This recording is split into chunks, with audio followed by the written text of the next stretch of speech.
Hi, this is Bobby Cobb with the Adams Center, and I'm here with another speaker preview. And this is actually a first for me. Since I've been doing these previews, this is the first person that I've had the pleasure of interviewing twice. On March the 22nd, Nancy Shipley Rubin is going to be coming back to Anchorage. She has developed and downloaded a new program that she is calling the Sacred Path of the Heart. It picks up right where Living from the Heart, which she shared with us last fall, left off. So it's a continuing development. She's been coming to Alaska for a number of years. We're honored to have her on or have us rather, on her circuit of places that she goes and visits when she develops these new programs. So Nancy, aloha, welcome back. We're excited that you're coming up to Anchorage again. So share a little bit, if you will, about what's new with this particular program, what you've downloaded, what you've been experiencing, and just anything else that you think would be helpful. Thank you.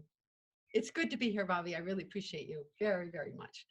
I find now that we're more in a deepening process. It's like, I think for most of us that have been on the path for a while, we know the ropes. So that, we've memorized the law, we understand kind of how it works.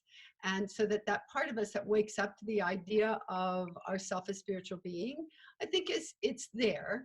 And so the next question is, what do we do with it? It's like, at a practical level, how is this going to affect my well-being? And I think that in many ways, psychology and transpersonal psychology stepped in at that point to start defining everyday usage of a kinder heart, a clearer mind, an ability to make usage of this spiritual presence. But it's like, if we put it into more of a scientific model, it's like we have to have a place that allows the sacred to return.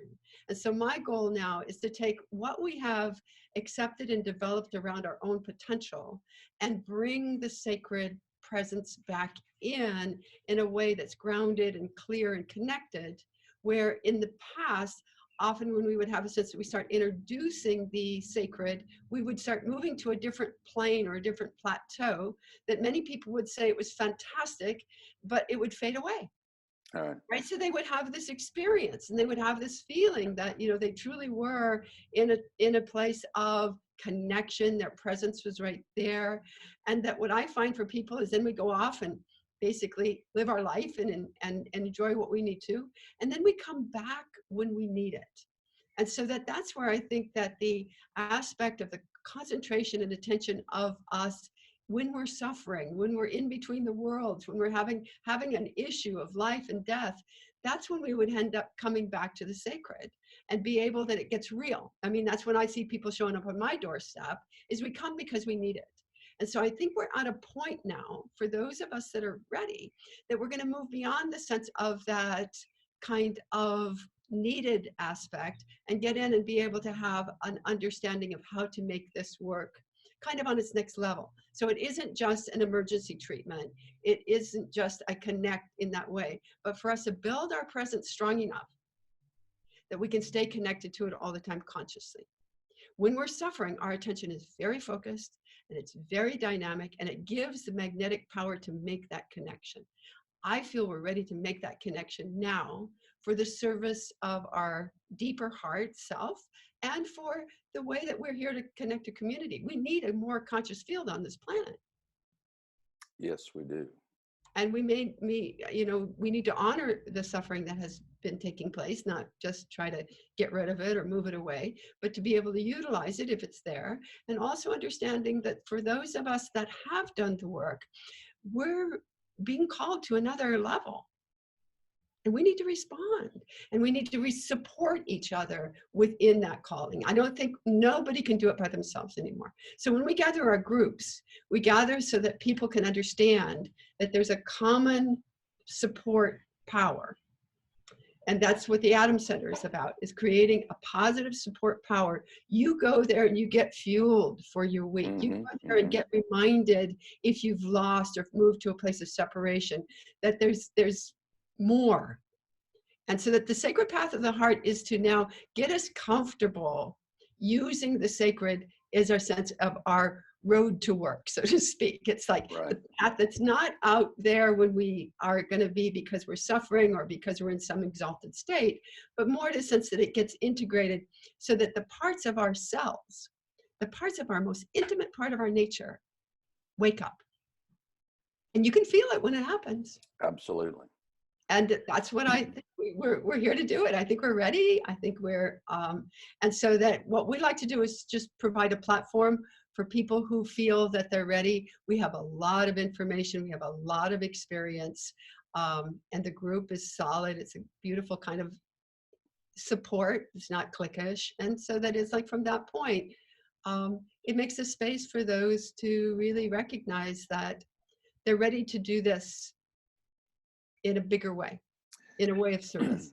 Yeah, as you're saying all of that, and that's just kind of flowing over me, one of the things that popped into my mind is that saying that it seems like everybody, many people at least have heard, certainly, that are on a spiritual journey, that we're not human beings having occasional spiritual experiences.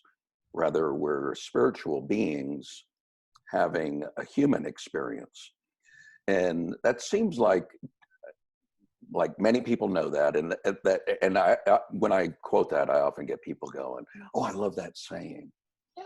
And my challenge and my invitation, and it sounds like yours as well, has been, let's explore the ability to have that not just be a pithy little bumper sticker Right. that resonates, but Right. rather what would be the implications if we were actually living our life from that space and through that space. It's an experiment to me. Yeah, It really is. yeah, And so that it's like, so that we've been working very diligently, probably my whole career, but I mean, it's like within the last, really concentrating first on what would be the protective barriers that would keep us from being able to stay conscious in our spiritual presence, which is basically our trauma, our pain, the places that our electrical system has got so injured that every time we put electric in there, it blows a fuse, right? So that that's trauma. And then we come to a sense of recognizing our first steps is to heal that and be able to get us back to a point where we can let the power of spirit heal us in a deep way. And it takes a great deal of trust to let that happen.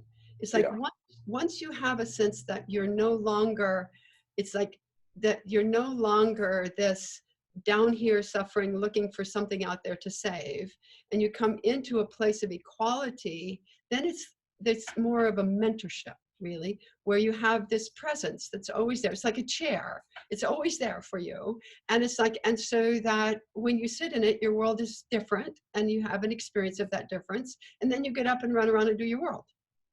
And so that at that point, there's this question and answer. There's the, how do I deal with this part of my nature? How do I deal with this person that I have to work with, but I don't like them very much? I mean, really simple kinds of things that are coming in to say, this is where it's hard and this is how I need to make it easier. So that second stage in that mentoring process, we're still separate.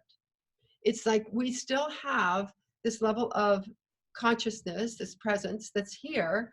It would come to it as a sense of a place to rest, to listen, to connect, right? Our meditation station. And then we go out and live our life. And then there's a next phase to it where it is what you're talking about. And you literally do enter into the heart dimension. And this is what we're playing with now. It's different here, Bobby. The whole world perceives itself very differently from this, so strongly that as I came in this from a real sense of, okay, I really think I'm capable. My nervous system is strong enough not to just short circuit me into some kind of old protective pattern, right? Meaning my house is not clean, so go wash the dishes, girl, that kind of thing. That once it is that I'm there, there's the perception of the world shifts. yeah, It shifts yeah, dramatically. And so that what we want to do is be able to get used to that shift. So it isn't just there by a sense of accident. But it's like, but as long, any place that we miss it or that it starts to slip away, we can either wake up to the fact that we have one, right? When we were completely unconscious and suddenly there's our heart, or we come back, sit in our chair and get that level of listening and mentoring and being able to recognize that we are being guided. We are very specifically getting the answers that work. I know for me, I always got the answer. I just didn't necessarily always know how to apply it. Right, right. I mean, my heart told me, do this. It was absolutely totally right. The information was there, right? I didn't do it. You know, I was like, no. It's like, and so that there would be a sense that after a while, you have the experience that goes, okay, it is there. And then again, in this third aspect of becoming, it's like really is time, sense of time changes, sense of perception changes. You become this sense of a luminous level of presence that if we talk about it, you know, and how we experience it, it's really like if you, when you walk into and you see this happy little dog, you know, and he's wagging his tail and you come over and everybody gets happy because here's this sweet little dog or here's this, it's that kind of presence that happens. So you walk into something and this sparkly is there. You're just a doggy wagging your tail. It's not like you're some special ba-ba-boom, right? You're just there being so present and so connected and so loving to whoever it is that you see in the way that not because you love them, but because you are love. Love, yeah. And you want to share it, you know, it's like, why would I hide my this? Just, and so I relate it to that aspect of the innocence that has a place that is in us already. And we're just waking up to it again. I mean, the teachings always talked about the peeling of the onion, the sense that this state is already within, the kingdom of God is within. It's all in here. But are we conscious? Are we capable? Are we in touch? Are we in touch? And so I just think we need to have a lot more fun with this. Well, we're looking forward to having fun with you on the 22nd. And I know while you're here, or at least I'm thinking while you're here, you're also doing a workshop. Is that correct? We are. We'll be meeting Friday night at the Center on Sea, where the Adams Center is located. Friday night, 7 to 9:30. With the opening lecture and following these 3 stages that we're working with now. And then Saturday, Sunday, 11 to 6 is with a lunch break, is the weekend. And then so Adam will speak at Adams Center at that 9:30 slot right before, and then we just step right in and do the workshop that afternoon. And people can join us for that if they want to. Okay, and we'll have information or a link to, probably what we'll do is do a link on our site to your site so that people want to learn more about that can go directly there. So Nancy's going to be joining us, as she said, on the 22nd at the Center on Sea, which is located at 6000 C Street in Anchorage. And we start at 9:30 sharp. At least sharp to the best of our abilities. I probably should be doing air quotes. We're working on 9:30 sharp, but it is still kind of a work in progress. But we're really looking forward to that. And if you're watching this video and you'd like to learn more, there should be links below to get more information on Nancy's program. So thank you very much. Can't wait till you're back. Thank you very much. Thank you, Bobby. Appreciate it. Bye-bye.